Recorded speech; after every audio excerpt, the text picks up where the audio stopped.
guys? Welcome to a live here, straight from the Carlsbad office, and we have a special guest in the office today. We've been doing a lot of via satellite Zooms and things like that, so it's always nice to get somebody in the studio. And it's my good friend and buddy that I've been blessed to be in business with for the past it's been 4 years, dude. 4 years, right? 4 years for you? No, I've been here 6. 6? Yeah. God, time flies, dude. Ryan Montalto out of Florida. How you doing, dude? Doing good, brother. How you doing? Dude, it seems like it's just been a high school career, dude. But it seems like we've been in now we're like sophomores in college, I guess. But we're making it to varsity. It's been a ride, dude. So we were talking about hiring and just where to find people and how to talk to them and finding parallels in different organizations. And I've been doing this now 10 years, Ryan. And you were saying some things just now, and I was like, yeah, you're right. There are companies built exactly the same, different ways of doing it. They buy leads. They're very driven. It's sales. It's probably more sales than what we do, and they do well at it. There's other industries that people do very well at it. They just don't know about life insurance. And I want to take, dude, let's take 15, 20 minutes and just talk about some of the things that you're seeing, the parallels, and also what people are missing out on by not looking into these areas and some of the successes that you're seeing overall, dude. We were just talking about a guy, first 2 months, 50 grand, or 2 weeks, 50 grand. It's just what was he doing before this? Oh, dude, he was just in timeshare. What? You mean timeshare? That's hundreds of thousands of people in timeshare, and through the pandemic, what happened, and different jobs like that. There's a lot of businesses that are using the pandemic as a reason to shut people down. And we're using it as a reason or an opportunity to change more people's lives. That's what you're doing. Yep. You're not going, well, it's we just can't hire. It's just too much not enough virtual space out there. You're killing it right now doing that. So if you could, dude, thanks for coming by. It's awesome to have you. And I'm going to take some notes, dude, because you're doing things that I haven't done, and we're trying to get to levels that we've never been. So I think in order to grow, we got to do things we've never done. Yeah, you know what I mean? You were saying well, we can only it's cool to hire X, Y, or they got to be licensed over here or go to this company. But be clear, man, there's other people. Yeah. You know what I mean? Why are we all fighting over licensed agents? There's unlicensed agent professionals that are out there doing it exactly the same thing. Just they just don't have an insurance license or don't know how the commissions work, et cetera. So I'm turning it over to you, big dog. Well, that's kind of where I started looking at it, because it's the same thing. I mean, there's a million agents, through health and through life throughout the nation. I mean, it's great, and I got the list. Got it from data sources. I mean, now that we're with CSG Actuarial, they have a source that we can use. I mean, it's great to go over and try to talk to these people, get through them. But I wasn't having much success with that. I mean, so I was trying to look and kind of think outside the box a little bit. We could fight over the million guys. I mean, we could go after some of the acronym named companies that we could go through and try to get them. Now, if we can get them, 100%, those are easy. That's low-hanging fruit. I mean, because we're going to pay them higher comps. I mean, we're going to make sure that they get the best training. We're going to make sure that they're going to be put into a situation where they can succeed. So, I mean, don't quit doing that at all. But it was just, I wanted to think outside the box a little bit. And what kind of brought it to my attention was it was the group out of Tennessee that we were talking about, which were in timeshares. And they came to me about 6-7 months ago. I think it was actually time does fly. It's about 9 months now. It was last March, April. Their first month with us was in April. And then they opened up their own office, right. Which you were at the grand opening. Yeah, and I think that was in June. So, I mean, you start looking at it, they were in timeshares, and then they came back from the first year of COVID. And all of a sudden, and let's be real honest, COVID happened, but I mean, we're in Florida. I mean, it's almost like COVID didn't happen there. But I mean, but what happens is greedy people do greedy things. So they started talking to them like they were going to cut their pay and their commissions because COVID happened. Whether Florida didn't lose people coming down, actually more people came into Florida. I mean, I know Disney World shut down for 2 months, but after that, I mean, it came back roaring back. Right. I mean, it hasn't stopped. So, I mean, when people start telling you that they're going to cut your pay due to COVID, or they're going to, restructure how you used to do things for 10, 15 years, people get pissed. People get irritated. They think they put in their blood, sweat, and tears, to make sure they made something work. But then 10, 15 years, you know what they figured out? They didn't own it. Right. You know, that's one of the things that I started seeing, like just talking to a few of these timeshare guys, is that I think they're really disappointed that they gave, because I mean, now they're, 36 to 38. When I started here, I was 36 years old. A lot of us sometimes, when we get into a game and find something that 25 or when did you start? How old were you when you started? I was 24 my first year. Think about it, 24, 25. Yeah. Putting all your good years. I mean, the years you think you're at your prime or whatever, in your 30s, and then all of a sudden to figure out that you don't own it and that they're going to screw with your pay you less. Right. Now for the same work and expect the same production and pay you less. How gross is that? So, I mean, a lot of people in that industry were just down and out. I mean, talking to and it happened to be one of my buddies, his name was Matt Casey. So, and I mean, his group, just within that 6 months, they're doing $250,000 now. And all he's doing is just hiring his buddies, his people that he worked with, giving them the same opportunity. But his next opportunity, what he told me, he said, I'll never work for somebody else again. I said, well, you've come to the right position, because guess what? None of us work for anybody. We work for ourselves. Right. You could be a team of one or a team of many, but you own it. When you get to, believe me, and with that sign up there, you definitely know you own it. Yep. When they pay you that check and they pay you that money, it didn't say Sean Mike on that check. Right. They got deposited. It said Ryan Montalto, and it definitely said Dom. Yeah. It said Dominique Rogers. So when you start looking at it, so my tone changed, knowing that people were looking for that. I didn't know people were looking for that. To me, I thought, I didn't think I was ever going to be a born insurance agent. If you'd asked me 10 years ago, was I going to be an insurance agent? I would have said, I don't even own insurance. What do you mean I would be an insurance agent? It's the same thing. There's other people out there with the same situation, but they're in the same field. They're in sales. They're using leads. Like, I mean, these timeshare guys, they use leads. They use appointment setters. They use people that set up. So they're bringing different things that they used to do from the timeshare world and bringing it into our world, saying, hey, when we did this, this, and this worked really well for us. I said, why can't you do that here? And they go, oh, we can? Yeah, it's your business, bro. Take what was successful and put it into what we're doing now. You can only make this better. There's blueprints and there's roadmaps. Yeah. But there's no one way to get to the end. Nope. Your way was different than mine. No.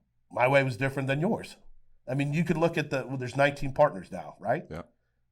All 19 had a different pathway to get to the end. Yeah. But it doesn't matter. The blueprint and the maps there, use it. But this is the thing is, it was great because it kind of opened my eyes and going, I bet you there's a lot of people out there that hate their jobs. Yeah. That are getting screwed over.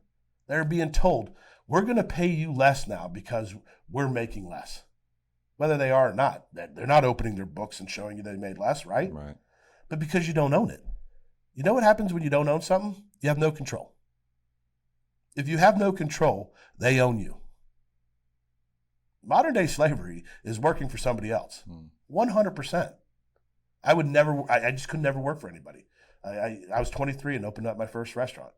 I always wanted to be my own boss, to make my own rules. Now, the double-edged sword of that is if you don't go to work, you make no money. So, I mean, you just find people with like minds. I mean, so then you start looking at it. So you go, what's a common thread of who we are and what we do? Well, I think one of the biggest common threads is we use leads. We don't cold call.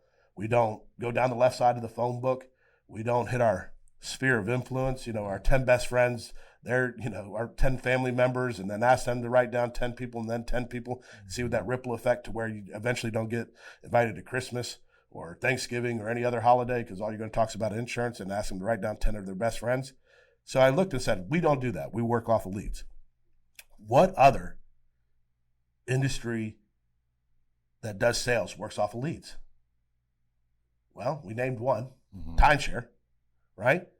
We talked about another company, another buddy of mine, roofing company, Nick Iovino. I mean, he had 400 agents that are buying leads for roofing, for insurances, and going to disasters. So like when it was in Louisiana, they were there buying the leads from the insurance companies of people that needed to go out there and look at their roof and do, what do they call that? When the insurance companies ask private adjusters. So what he's basically doing is buying leads to be a private adjuster, goes out there, privately adjusts it, and then whatever he says, the insurance pays him to make sure to pay it off. And he just makes a percentage. And he has 400 agents doing that. Why couldn't we just take, he's out of Atlanta. Why couldn't we just take 100 of those guys and see if they could do this? Mm-hmm. So that's what we did there. There's gutters. There's, the biggest is solar. Right. I mean, the biggest parallel is probably solar to what we do. Now in these situations, Ryan, there's, or what I've ran into, or maybe a reason that I think, I haven't really dived all the way into it, and I'm getting there. I'm gonna start doing this because this is great stuff. But it's almost like when folks are successful, wherever they are, right? Whether happy, unhappy, they're relatively successful. I know at where I was before, I thought I was killing it. Yeah. So if anybody would have told me that, like, oh, there's this other thing or something like that, like, how do you talk to them when it's not going bad? You just know that it could be better. Does that make sense? Like, so they're not going, I hate my job or this sucks, but what we have is better. Yeah. But you also don't want to make them feel like crap for doing what they're doing. Like, why didn't you know about this? You know what I mean? Before. So they're digging what they're doing. They love. I definitely don't dog it. Because I mean that just makes you like you're putting it, making it in a competition. So it's not that. It's just, well, I got a question. How I mean, because there's different. You want multiple streams of income. Anytime you've read any kind of wealth book or anybody that's building wealth, that's why I think this business is one of the best because it has multiple streams of income just in one. Right. But anybody who wants to build wealth or anybody who wants to become, quote unquote rich. I mean, the difference between rich and wealth is rich is what you can buy today. Wealth is what your family's going to be able to buy generations down the road. Right. So when you start looking at that, that's what I talk to people. Well, why would you just do one thing? Why not diversify yourself? Mm. I mean, just like with conviction, I said, most people that build wealth and talk about building wealth talk about diversifying your portfolio. You don't take your whole bank account and go to the casino, do you? You take what you can lose or what you want to gamble with. It's the same thing here. Why you have everything in one basket? Why only solar sales? Why couldn't you do both?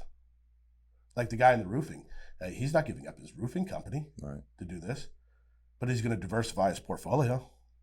He's going to take a quarter of what he's got already and put it into this and then add more. Why not do both? Why not do more than one? Why stop at only insurance? Do something else. Like, to me, that's where I look at is why not do more? Why not do, even if they're just a salesperson? Right. I mean, say your gig for solar is this many days. Why not on the weekends make another couple extra grand? I was just talking to the Uber driver, same thing. I mean, he makes X amount doing Uber. How many days do you get off? I get 3 days off. Why wouldn't you do 2 days and do this? He drives over from Mexico into here. Mm. I mean, if you made $1,000 per sale, say you made 3 or 4 on the weekend, $4,000 is going to go pretty big over in Tijuana. I mean, just when you start having conversations, ask people. I think it's listening. Yeah, I learned a lot more of that. At the beginning, I wasn't a good listener at all, even inside the home. As I got a better sales, it was listening to people because they tell you what they want.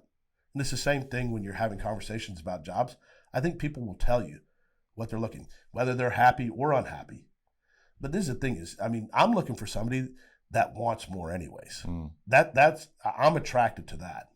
Like, I mean, I'm looking at more of the successful agents and successful agencies and Family First Life. To me, I see agents wanting more. So I'm looking for that commonality. So when I'm having discussions with somebody, like I would have never talked to the Uber driver about, what I do or I could help him out unless he told me, he goes, man, it just seems like I'm just getting by with the Uber. I wish I could do more. Like I'm looking for, I wish I could do more. Like, and then it doesn't matter what more is. Is it helping your family, helping other families? More doesn't have to be more money. It could be more satisfaction. It could be, some want credit more, right. Some want money more. Some want to help more people. But right. I'm just looking for somebody that just wants more. And just by having some conversations with people and then sitting back and listening, they'll tell you what they want. If somebody who's totally satisfied and really just doesn't want more, to me, it's not somebody who's going to fit me.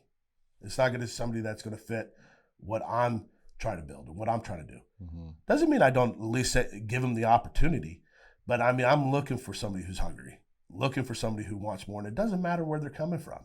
There's just just coming from a leads convention, there's just so many people that are out there that are doing the similar thing that we're doing, that just want more. Maybe it's to add on. Maybe they're in a place where they can't hire and they can't build an agency. Right. Maybe they can only do sales. I mean, when you start talking about the car industry, I mean, they can't build anything on top of that. They got to go out and slay that dragon every day. I mean, and you talk to them about it. I mean, they could be young guys, 25. They think they could slay the dragon and become really good. But I mean, you start looking at them and go, but how many of those 60 and 70-year-old guys are still out there sitting in the chair? Their New Balance white shoes, the orthopedic kind, because they were that 25, and they were making the six figures then. I mean, and you start looking at it, same thing with the solar. I mean, is there any upward movement for you? Like, if you become the top sales guy, what happens next? Like, asking those questions, what's next? What happens if you do this? I mean, are you able to grow here? Are you able to build upon? And some folks may ask, well, how do you know all that, Brian, like about these other industries and stuff? And my guess is you just ask them. I do. You talk to enough people and you ask them and you educate yourself. And, the more and more, just like in the in-home, you know what I mean? You, like I said, you had to listen more. Yeah. You know what I mean? We had to listen to our clients' problems and or the hole in their portfolio, whatever they had going on, versus just going, here's what you need. And I found out when I was selling that I would miss a lot of sales giving them what I thought they wanted or what I thought they needed. And then you sit down and you start listening more, and then they'll tell you exactly, and you don't have all these up and downs or showing them 18 different prices. And I'm trying to draw this parallel with sales because there's a lot of us out there killing it in the field. Yeah. And we make these changes in the field. Mm-hmm. Okay. And, but it's an immediate thing. We're going to get paid within 24 to 48 hours. This isn't that way. What the hiring? No, it's not. And let alone hiring people who are successful where they are. Isn't an overnight thing, isn't a next week thing.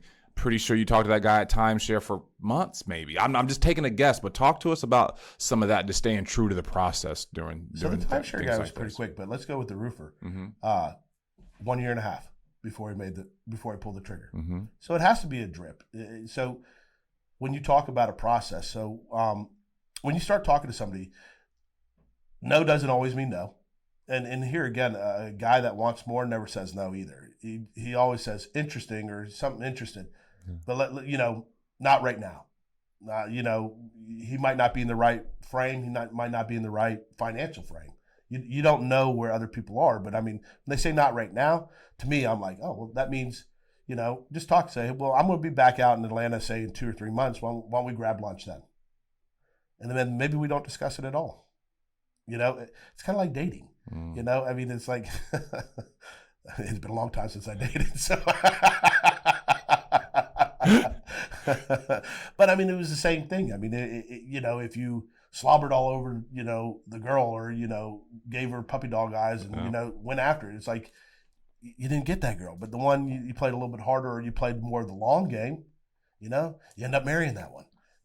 I mean, it's just, so it's the same thing. I mean, people want to be want to be wanted. Don't get me wrong, but they don't want to be like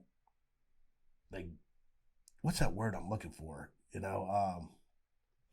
When you're too over. Yeah, like I don't know, like you're stalking them, yes. Like you're overly, you're too excited. Like be excited for people to win an opportunity, but let them breathe a little bit. And I see Andrew Taylor's very good at that. Correct. I see Zach Twardowski's learning a lot of that.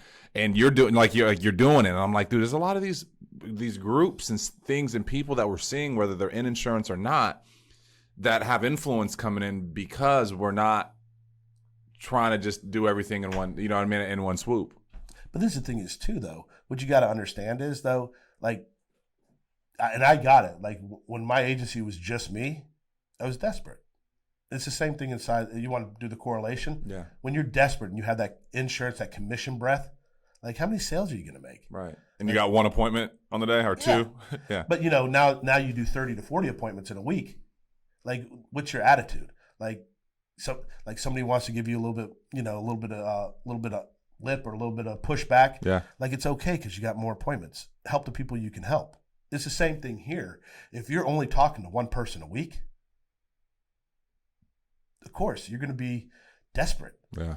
But my staff talks to anywhere from, we get about 1,000 applications and talks to 100, 150 of them, 200 of them. Mm-hmm. I try to talk to at least 30 to 40 people a week, on some. So now when you have a schedule where you're talking to people and you're doing this, you're doing the same thing as you're doing inside the home. You're just putting the numbers on your side. So therefore, when you talked about the people that don't want more, like, it's okay for me to just go, okay, well, maybe we'll circle back. Maybe we'll look at this in a couple months. Maybe when you are ready, give me a call when you're ready. Right. But I'm going to put down in here to call you back in 90 days. Mm-hmm. Right. Just to stay in front. I mean, because I'm going to call you back next week to make sure you still don't want to be here. Like, that's odd. Like, but here again, if I'm only talking to one person and I'm only wanting to hire one person, that's really odd too. Yeah. Like, it was dating for a reason. You could date many people until you got married, then it's one person. Right. It's the same thing here. Why not talk to a lot of people? Why not find out what's good for you and your agency? There's people you've hired that I probably wouldn't hire. There's people I've hired that you would never hire. Right. Again, I don't want to work with people that I don't like or trust. I'm not saying you would, but I'm just saying I just wouldn't. It's just I don't have to. And I've put people on other teams. I said, I think you would be better with this person. I think his personality fits better than it does with me. But the thing is, that's going from a non-desperate avenue. Yeah. And wanting people to win. Like, and it's the same thing too. If you don't like people, you can't sell insurance. Yeah. Like, same thing. If you don't like people, you can't hire people. If you generally don't want somebody to do better than you, that's the big difference, though, too. And I think that's a big difference between a lot of the integrity partners and some of the people vying or maybe, wanting to know.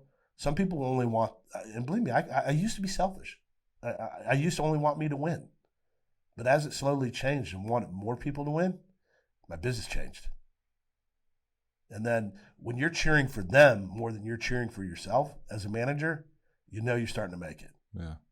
And then I'll tell you, the bank account follows. But you can't be desperate. You can't have that insurance breath, that commission breath. You can't want to hire people to make money off of them. Right. Like, that's gross. And this is the thing is I saw a lot of that when I was newer and when I was first hiring. Dude, I was hiring for a lot of the wrong reasons. I was hiring for me, my money, mine, me. And you start looking at that, and God, how gross is that? Yeah. But again, we have to evolve, because if you're not evolving, if you're not changing and you're not getting better, you will die. Right. It's called extinction. That's why it's evolving.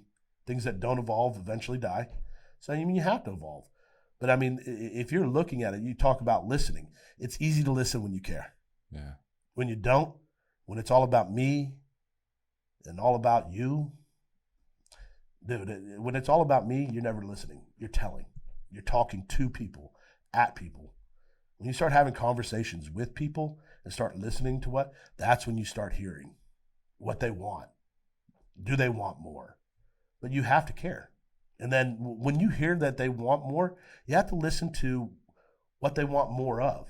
Like, when I hear a lot of people, it's not always money. Yeah. Some people are money driven. I'm money driven. Some people are like humanitarian driven. Like they generally want to help more people. You start looking at people like nurses. You start that make $30,000, $40,000, $50,000, teachers, coaches, people that make less than $50,000 a year, but love their jobs. Why? Because they love helping people. They're doing it for humanitarian reasons.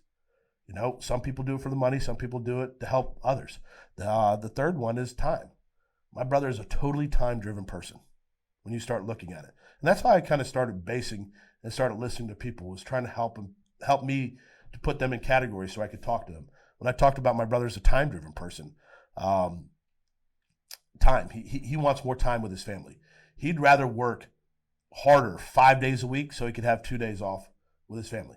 He'd rather work on weekends to where he can do coaching on Monday or Tuesdays. Like, do you see people that are time driven? Do you see people that would work, 18 hours in one day to where they could have the next day to do something with their family and do something that they want to do?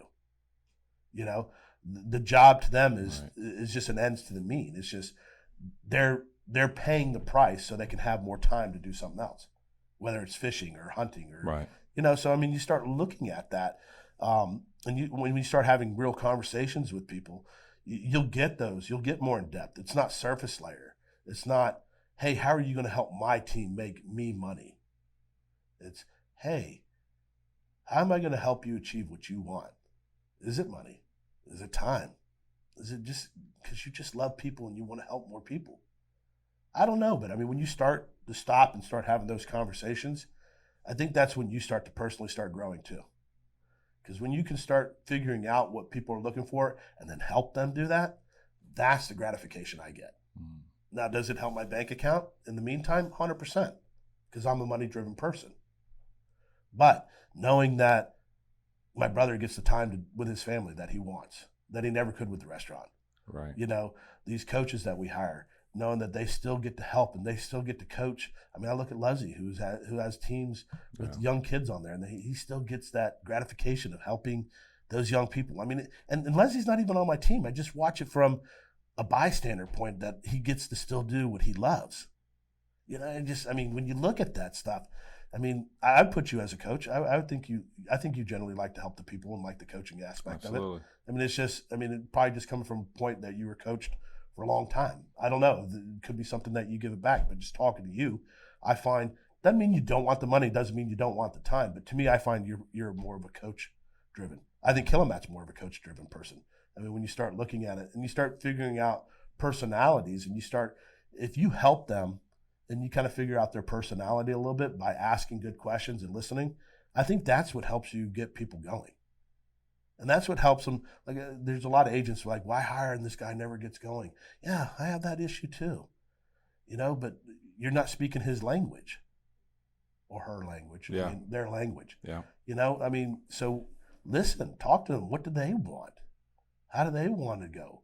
I mean, how do we take, because FFL is just a blueprint. Right. It's just a model.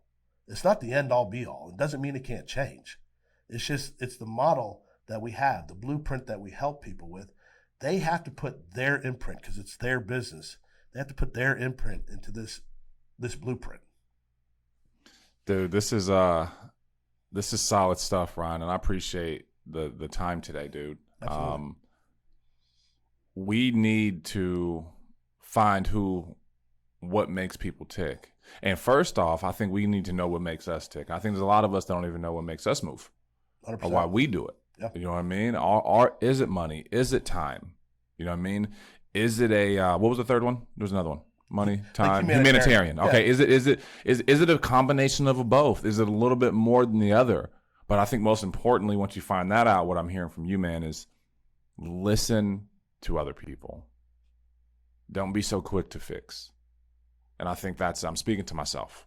You know what I mean? Sometimes you may think you know the answer, but it may be the wrong answer for the right person or the wrong person. You know what I mean?